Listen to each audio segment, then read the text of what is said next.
आज हम पढ़ेंगे BEEE के अंदर इलेक्ट्रिक मोटर्स के बारे में। इलेक्ट्रिक मोटर्स क्या होती हैं? ये इलेक्ट्रिकल एनर्जी को मैकेनिकल एनर्जी में कन्वर्ट करती हैं। इलेक्ट्रिकल एनर्जी को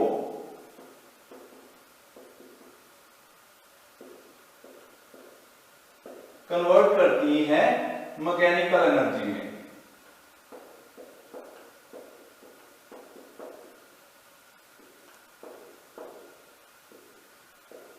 इलेक्ट्रिकल एनर्जी कैसे?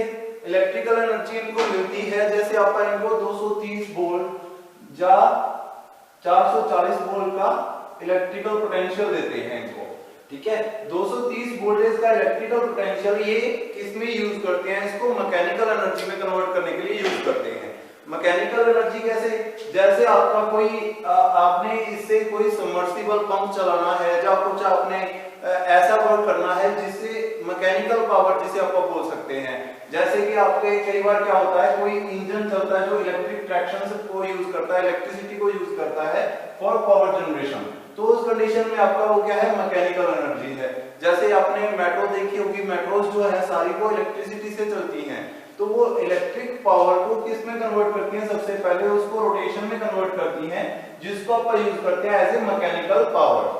मैकेनिकल पावर तो और चीजों से भी लेते हैं आपका, जैसे कि आपका इंजन हो गया कोई, ठीक है, जो आप बहुत सारी चीजों से ऐसी हैं जिनसे आप मैकेनिकल पावर्स ले सकते हैं। तो इलेक्ट्रिक मोटर भी एक ऐसा इक्विपमेंट है जो इलेक्ट्रिकल एनर्जी को मैकेनिकल एनर्जी में कन्वर्ट करता है ताकि आप उसको यूज कर सके एज मैकेनिकल पर्पस, ठीक है। आप इसको ऐसे यूज करेंगे। नेक्स्ट आपका क्वेश्चन आता है कि जो इलेक्ट्रिकल मोटर्स होती हैं वो कितने प्रकार की होती है? तो सबसे पहले तो बेसिक डिफरेंस इनके अंदर ये आता है कि इलेक्ट्रिक जो सप्लाईज है, इलेक्ट्रिसिटी की सप्लाई है, उसके हिसाब से इसको अपन टू टाइप्स में डिवाइड कर सकते हैं। दो तरीके की मोटर्स को अपन डिफाइन कर सकते हैं। सबसे पहला आता है उसके अंदर AC Motors. AC Motors, AC Motors कौन सी होती हैं? जो आपकी डायरेक्ट वोल्टेज एसी सप्लाई से चलते हैं।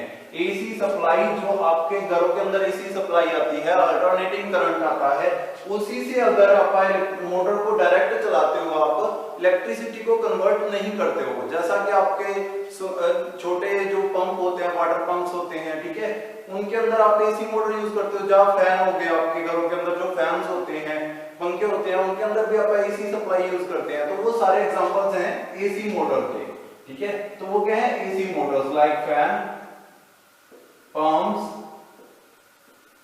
एंड जो आपके डायरेक्ट एसी सप्लाई से चलते हैं। अब जो पंप्स हैं ये एसी सप्लाई की बजाय डीसी सप्लाई से भी चलते हैं।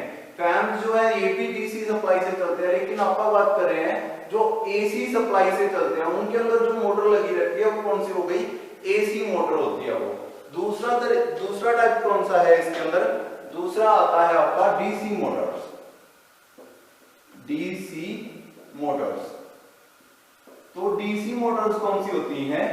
जिसके अंदर डायरेक्ट करंट मींस जो आपका बैटरी के अंदर जो करंट होते हैं, जो आपके जो आपका जनरेटर होते हैं, डीसी करंट जनरेट करते हैं, जो उनके अंदर से जो करंट निकलता है वो डीसी करंट होता है।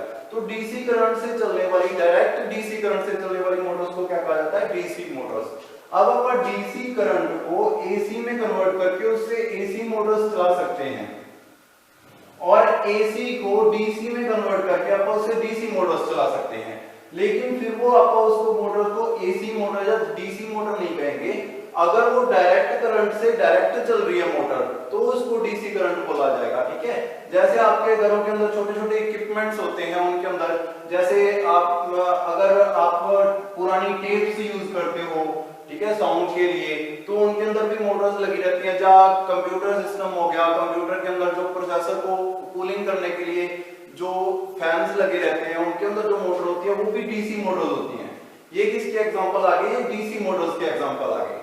तो डीसी मोटर्स जो होती हैं ये अपने सिलेबस में नहीं है, लेकिन DC Motors direct DC supply से चलती हैं, और एसी मोटर्स जो होती हैं ये डायरेक्ट एसी सप्लाई से चलती हैं। तो आप कह सकते हैं कि दो तरीके की होती है मोटर्स। अगर आप डायरेक्ट इनके अंदर कोई कंपैरिजन करना चाहें तो मोटर्स को दो तरीके से डिफाइन किया जा सकता है, AC Motors and DC Motors. उसके बाद आपका आ गया एसी मोटर्स जो है उसको और कैसे डिफाइन किया जा सकता है। तो उसके अंदर ये दो तरीके की मोटर्स होती हैं, टू टाइप्स की होती हैं। सबसे पहले सिंगल फेज मोटर्स, और दूसरा आता है इसके अंदर, सबसे पहला है, दूसरा आ गया इसके अंदर मल्टी फेज या थ्री फेज, टू फेज भी आती है मोटर, टू फेज मोटर्स भी होती हैं। दूसरा आता है आपका three phase Motors. Two phase Motors जिसके अंदर टू फेज यूज करते हैं, मींस आप इसको ऐसे डिफाइन कर सकते हैं, single phase multi phase Motors, ठीक है। तो मल्टी फेज के अंदर आप सिर्फ थ्री फेज को पढ़ रहे हैं, इसलिए मैंने यहाँ पे थ्री फेज लिखा है। तो single phase and multi phase लिख सकते हो आप इसको। मल्टी फेज में आप सिर्फ थ्री फेज मोटर्स के बारे में पढ़ेंगे। तो सिंगल फेज मोटर्स कौन सी होती हैं? सिंगल फेज जिसके अंदर आपने पढ़ा था तीन तरीके के फेसेस होते हैं, मैंने आपको बताया था आर वाई बी, ये तीन तरीके के आपके फेसेस होते हैं। अगर तो कोई मोटर जो है वो सिर्फ एक फेज यूज करती है, लाइक उसने एक तो यहां से फेज ले लिया, एक तो ये फेज, दूसरा उसने क्या यूज किया, न्यूट्रल, दो, इन दोनों सप्लाई से अगर कोई मोटर चल रही है तो उसको क्या बोलेंगे, सिंगल फेज मोटर बोलेंगे। सिंगल फेज जिसके अंदर सिर्फ एक फेज यूज हो रहा है और दूसरी बार कहां से आ रही है, दूसरी वो न्यूट्रल यूज कर रहा है, इस कंडीशन में आप उसको क्या बोलेंगे, सिंगल फेज मोटर बोलेंगे। और थ्री फेज या मल्टी फेज जिसके अंदर आपके थ्री फेसेस यूज हो रहे हैं, वाई भी यूज कर रही है, वो बी, तीनों फेसेस यूज कर रही है, इस कंडीशन में हो सकता है जब आप स्टार और डेल्टा कनेक्शन बनाएंगे तब आपको पता चलेगा कि कुछ कंडीशंस ऐसी हैं जिसके अंदर उसको न्यूट्रल की भी रिक्वायरमेंट नहीं है, बिना न्यूट्रल के भी आपकी सप्लाई जो है थ्री फेज के अंदर आपकी मोटर जो है वो वर्क करेंगी, ठीक है। तो ऐसे आप इसको डिफाइन कर सकते हैं। उसके बाद जो एसी मोटर्स होती हैं उसके अंदर सिंगल फेज मोटर्स जो होती हैं, इनके बारे में अगर आप बात करें, अभी आप बात करते हैं सिंगल फेज मोटर्स की। दो तरीके की मैंने आपको एसी मोटर्स बताया, एक तो सिंगल फेज, एक मल्टी फेज। मल्टी फेज के अंदर आपकी मोटर जो आती है वो सिर्फ कौन सी आती है, जो थ्री फेज मोटर आप पढ़ेंगे, वैसे डबल फेज भी आती है, वो अपने को नहीं है सिलेबस के अंदर। अब आप पढ़ते हैं सिंगल फेज मोटर्स के बारे में।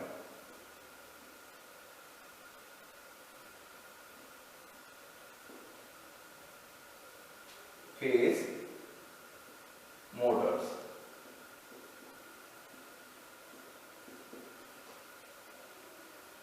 सिंगल फेज मोटर्स कौन सी होती हैं, जिसके अंदर आपने बताया मैंने आपको कि सिंगल फेज यूज किया गया है। तो सिंगल फेज मोटर्स के अंदर ये तीन तरीके की होती हैं, इनको स्टार्ट करने की कंडीशन कैसी है उसके हिसाब से आप इसको डिफाइन करते हैं आगे। नेक्स्ट इसके जो टाइप बनते हैं वो कैसे डिफाइन होते हैं कि इसके अंदर आप स्टार्टिंग कैसे करते हैं इनकी। तो सबसे पहले आती है आपकी रेजिस्टिव, जिसके अंदर रेजिस्टेंस के कारण स्टार्टिंग हो, मतलब कि ना किसी मोटर को स्टार्ट करने के लिए बेसिकली दो चीजें चाहिए होती हैं, एक तो उसके अंदर होता है उसका आर्मेचर वाला पोर्शन, ठीक है। उसके बाद उसके बाहर आती है कोयल्स, जिसके अंदर मैग्नेट प्रोड्यूस होती है चारों तरफ उसके, उस मैग्नेट के कारण ही वो मोटर जो है वो रोटेट करती है। अब जो मैग्नेट है, इसके बाहर जो मैग्नेट है वो कैसे रोटेट करवाती है, इसके अंदर कभी तो करंट किसी डायरेक्शन में बनता है, मूवेबल करंट बनता है इसके अंदर। एक तो इसके अंदर होती है इसकी रनिंग कोयल जो इसको रन करवाती है, और दूसरी इसके अंदर कोयल होती है जो इसको स्टार्ट करवाती है, ये स्टार्टिंग कोयल होगी। अब इन दोनों कोयल्स के अंदर अगर सेम करंट, अगर आप सिंगल फेज की बात करें तो सेम करंट आएगा दोनों के अंदर और सेम मैग्नेटिक फील्ड बनेगी, जिसके कारण ये आर्मेचर कभी भी रोटेट नहीं कर सकता। तो अगर आर्मेचर को रोटेट करवाना है तो उसके लिए अपने को इन दोनों फेसेस के अंदर कुछ ना कुछ करंट का डिफरेंस चाहिए, मतलब एक के अंदर करंट कम हो जाए दूसरे के अंदर ज्यादा हो जाए, एक के अंदर जो बाट है वो कम हो जाए दूसरे के अंदर ज्यादा हो जाए, जिसके कारण क्या है आपके आर्मेचर को लगेगा एक तरफ करंट कम है तो उस तरफ वो रोटेट होना स्टार्ट हो जाएगा। ऐसी कंडीशन बनाने के लिए अपने पास बहुत सारे तरीके हैं जिसके जरिए आप इसको जो अपने को जो डिफरेंस चाहिए इलेक्ट्रिसिटी का वो आप मेंटेन कर सकते हैं। तो सबसे पहला आता है रेजिस्टेंस स्टार्ट मोटर।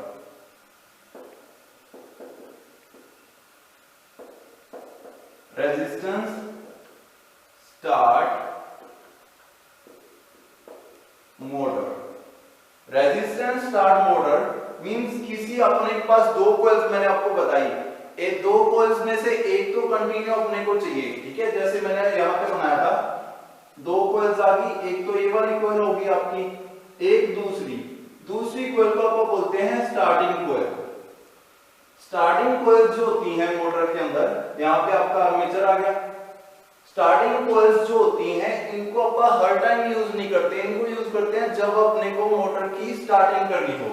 जब मोटर ने 80 to 85 जब आपने 80 to 85% की रोटेशन पकड़ ली मोटर ने, तब आप उसकी स्टार्टिंग कॉइल को बंद कर देंगे। उसको बंद करने के लिए अपने पास एक वो होता है, उसको बोलते हैं सेंट्रीफ्यूगल स्विच। सेंट्रीफ्यूगल स्विच इसके अंदर यूज करते हैं। उस सेंट्रीफ्यूगल स्विच की मदद से जब ये सेंट्रीफ्यूगल फोर्स इतनी पकड़ लेती है जितनी 80 to 85 की रिक्वायरमेंट हो, तब आप इसको सप्लाई को बंद कर देते हैं स्टार्टिंग कॉइल। उसके बाद सिर्फ एक ही वाइंडिंग काम करती है, रनिंग वाइंडिंग, जो उसको रन करवाने के लिए रिक्वायर्ड है। उसके अंदर करंट आता रहता है, लेकिन स्टार्टिंग कॉइल जो है वो बंद हो जाती है। तो रेजिस्टेंस स्टार्ट मोटर का क्या काम है, इसके अंदर जो रेजिस्टेंस, एक के अंदर रेजिस्टेंस डाल दिया, इसके अंदर रेजिस्टेंस ज्यादा डाल दिया तो दूसरी के अंदर रेजिस्टेंस है ही नहीं। अब दोनों के अंदर अगर एक के अंदर रेजिस्टेंस आ गया दूसरे के अंदर नहीं है, तो इट मींस दूसरी कॉइल के अंदर करंट ज्यादा हो गया, ठीक है। जिसके कारण अब जो आपका आर्मेचर है वो मूव करना, रोटेट करना स्टार्ट कर गया, ठीक है। तो यहां से आप इसको डिफरेंस बना सकते हैं, इनके अंदर जो है अपना डिफरेंस आ जाएगा, ठीक है। इसको मैं थोड़ा सा क्लियर बना देता हूं जिससे आपको समझ में आएगा पूरा टॉपिक। यहां से आपका आता है, ये इसी कॉइल के साथ कनेक्ट हो जाता है और इधर से ये कॉइल कनेक्ट होती है आपकी स्विचेस के साथ। स्विचेस के अंदर कौन सा आपका रेजिस्टेंस है, तो रेजिस्टेंस के साथ कनेक्टेड रहेगी और यहाँ पे एक लगा रहता है सेंट्रीफ्यूगल स्विच। यहां से आपका आ गया रेजिस्टेंस और ये कॉइल्स दोनों आपस में ऐसे कनेक्टेड होती हैं। ध्यान दो, आप ये पूरी जो अरेंजमेंट है ये किसके अंदर रहती है, एक केस के अंदर रहती है। बाहर होता है आपको मोटर का जो आपको केस दिखाई देता है। रेजिस्टेंस स्टार्ट मोटर्स बहुत ही कम यूज होती है यहाँ पर, लेकिन यूज होती हैं अभी भी रेजिस्टेंस स्टार्ट मोटर। तो यहाँ पे अगर आपने रेजिस्टेंस डाला हुआ है, रेजिस्टेंस R, और यहाँ पे अपन एक सेंट्रीफ्यूगल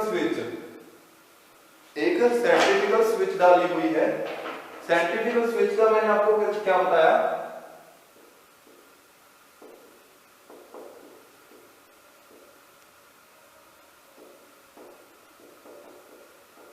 सेंट्रीफ्यूगल स्विच के बारे में मैंने आपको क्या बताया, जब ये आर्मेचर आपका इतनी रोटेशन पकड़ लेगा कि अब उसको स्टार्टिंग कॉइल की रिक्वायरमेंट नहीं है, स्टार्टिंग कॉइल की रिक्वायरमेंट बंद हो जाएगी जब, तब ये सेंट्रीफ्यूगल स्विच उसको बंद कर देगा। ध्यान दो, करंट की सप्लाई कहां से जा रही है, इधर से आपका एसी करंट जो है वो जा रहा है, इधर से वापस मान लो ये न्यूट्रल है और ये फेस है, तो फेस के अंदर से करंट इसके अंदर जा रहा था और इधर से वापस आ रहा है, जैसे कि आपको रोटेशन पता है करंट की। तो जब इसके अंदर फेस के अंदर करंट जाएगा, यहां से ध्यान दो, सबसे पहले रनिंग कॉइल के अंदर करंट डायरेक्ट आ रहा है, इसके अंदर कोई भी रेजिस्टेंस नहीं है, रनिंग कॉइल के अंदर कोई रेजिस्टेंस नहीं है, इसके अंदर सप्लाई डायरेक्ट आ रही है। उसके बाद अगर आप बात करें इस वाली कॉइल की, तो इस कॉइल के अंदर ये स्टार्टिंग कॉइल है अपनी, ये कौन सी है, एक्सिलरी कॉइल बोलते हैं इसको, और स्टार्टिंग कॉइल बोल सकते हो आप इसको। तो एक्सिलरी कॉइल या स्टार्टिंग कॉइल के अंदर अभी करंट नहीं आया, इसके अंदर कैसे आएगा, इस रेजिस्टेंस को क्रॉस करने के बाद और इस सेंट्रीफ्यूगल स्विच से होता हुआ फिर इसके अंदर करंट आ रहा है। तो रेजिस्टेंस के कारण जितना करंट का ड्रॉप हो गया, जितना कम करंट उसके पास पहुंचा, उसके कारण आपका यहाँ पे दोनों के अंदर फेज डिफरेंस आ गया। फेज डिफरेंस जो चीज है, फेज डिफरेंस, यही इंपॉर्टेंट है आपके किसी भी सप्लाई को किसी भी रोटेशन के लिए। फेज डिफरेंस जो है यही आपका यहाँ पे वर्क करता है इसको रोटेट करवाने के लिए, ठीक है। तो यहाँ पे क्या आ गया, आपका फेज डिफरेंस आ गया, जिसके कारण अब आपकी सप्लाई जो है प्रॉपर वर्क करेगी। नेक्स्ट आपका आता है इसके अंदर फेज डिफरेंस, मैं यहाँ पे लिख देता हूं फेज डिफरेंस।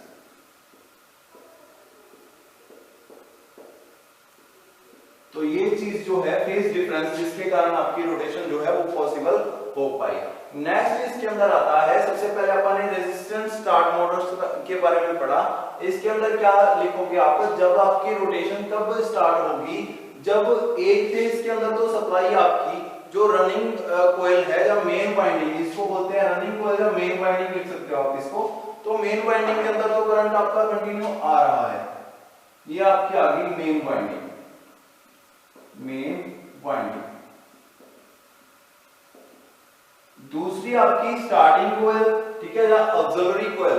तो इसके अंदर कब सप्लाई आएगी, रेजिस्टेंस से होती हुई सिर्फ स्टार्टिंग के टाइम पे।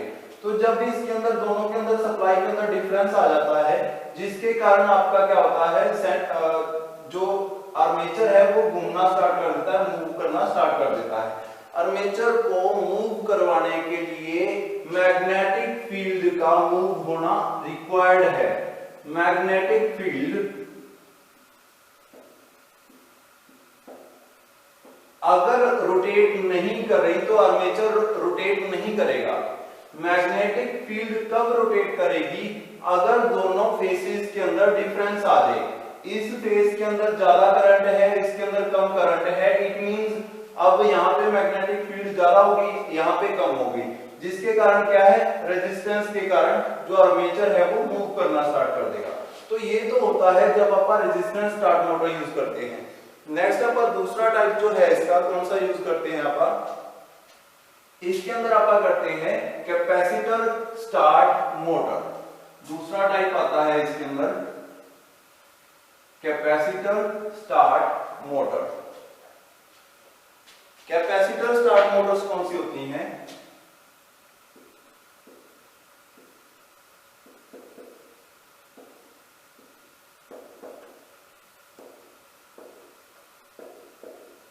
जिसके अंदर आपकी स्टार्टिंग किससे हो, कैपेसिटर से हो। मतलब कि स्टार्ट तो मोटर कैपेसिटर से हो रही है, लेकिन उसके बाद रनिंग जो है वो मेन वाइंडिंग से हो रही है। कैपेसिटर उसको सिर्फ स्टार्टिंग के लिए रिक्वायर्ड है। जैसे कि आपके फैंस घरों के अंदर लगे रहते हैं या छोटी मोटर्स होती हैं, उसके अंदर आप देखना कई बार उसका जो कैपेसिटर है ना, कैपेसिटर जल जाता है, खराब हो जाता है, लेकिन जब आप उसको थोड़ा सा हाथ से घुमा दो और वो रनिंग स्टार्ट हो जाती है उसकी। जब आप ऐसे कर लो इसको, अगर आपकी मोटर जो है खराब हो चुकी है, आप उसको हाथ से थोड़ा सा घुमाओगे या किसी चीज की हाथ से थोड़ा सा घुमाओगे, अगर वो स्टार्ट हो गई, इट मींस वो कैपेसिटर स्टार्ट मोटर है और उसका कैपेसिटर जो है वो खराब हो चुका है। तो कैपेसिटर स्टार्ट मोटर्स कौन सी होती हैं, जिसको कैपेसिटर चाहिए सिर्फ स्टार्टिंग के लिए। तो अपन इसके अंदर क्या यूज करते हैं, इसके अंदर एक स्टार्टर यूज करते हैं, वो सिर्फ वर्क करता है इसकी स्टार्टिंग के अंदर। तो इसके अंदर सेम है, सेंट्रीफ्यूगल स्विच लगी रहती है एक, और एक लगा रहता है इसके अंदर कैपेसिटर। कैपेसिटर का सिंबल जो होता है वो पैरेलल लाइंस होती हैं, पैरेलल वर्टिकल लाइंस, और सेंट्रीफ्यूगल स्विच सेम है आपकी वो। अब क्या हो रहा है, आप जान दो फिर से वही फेज जो है, मेन सप्लाई जो है वो सेम कंडीशन में है, वही सामने से उसके अंदर करंट आ रहा है और उतना ही जा रहा है, कोई चेंज नहीं आ रहा है इसके अंदर। लेकिन जो सप्लाई के अंदर चेंज आ रहा है किसके अंदर, इसकी सप्लाई के, जो ऑक्सिलरी अपने वाइंडिंग लगाई हुई है, जो स्टार्टिंग कॉइल जो लगाई हुई है, इसको स्टार्टिंग कॉइल लिख सकते हो, स्टार्टिंग कॉइल। तो स्टार्टिंग कॉइल के अंदर जो करंट आ रहा है वो कभी कम हो रहा है, क्यों, कैपेसिटर के कारण उसकी सप्लाई के अंदर इंक्रीज कर दिया आपने। कैपेसिटर बेसिकली काम क्या करता है, कैपेसिटर जो होता है स्टोरेज होता है, स्टोरेज। स्टोरेज किस चीज का, इलेक्ट्रिसिटी का। इसके अंदर ऐसे वो किया जाता है, इसको सेटिंग की जाती है इसकी, कि इसके अंदर कुछ मिली सेकेंड्स के लिए करंट जो होता है वो स्टोर हो जाता है, जिसके कारण आपके अंदर फ्रीक्वेंसी जो होती है इलेक्ट्रिसिटी के अंदर, आपने देखा होगा फ्रीक्वेंसी जो होती है वो ऐसे वर्क करती है, कभी तो बहुत ही ज्यादा करंट आता है, कभी बहुत ही कम करंट, कभी जीरो, कभी मैक्सिमम, कभी फिर से जीरो, कभी फिर से मैक्सिमम। उस कंडीशन में क्या है, जब करंट की सप्लाई आपकी मैक्सिमम होती है, उस कंडीशन में जो कैपेसिटर्स होते हैं वो इलेक्ट्रिसिटी को स्टोर कर लेते हैं, और उसको सप्लाई करते हैं जब रिक्वायरमेंट होती है। इस कंडीशन में तो यहाँ पे ये जो है ये किसके कारण हुआ, ये कैपेसिटर के कारण हुआ। कैपेसिटर ने उतनी इलेक्ट्रिसिटी सप्लाई कर दी जितनी उसने स्टोरेज की थी। ठीक है, तो यहाँ पे क्या हो गया, अब अपन यही चीज जो है कैपेसिटर वो स्टार्टिंग ऑफ मोटर के लिए यूज करना है।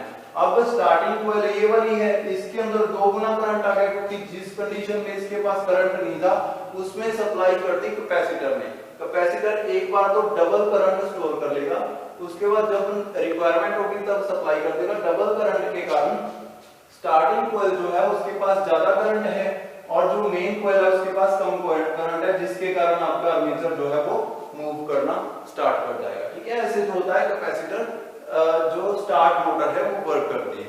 नेक्स्ट आप पढ़ेंगे capacitor start and capacitor run Motors, वो नेक्स्ट लेक्चर में करेंगे। फिलहाल इतना ही, थैंक यू।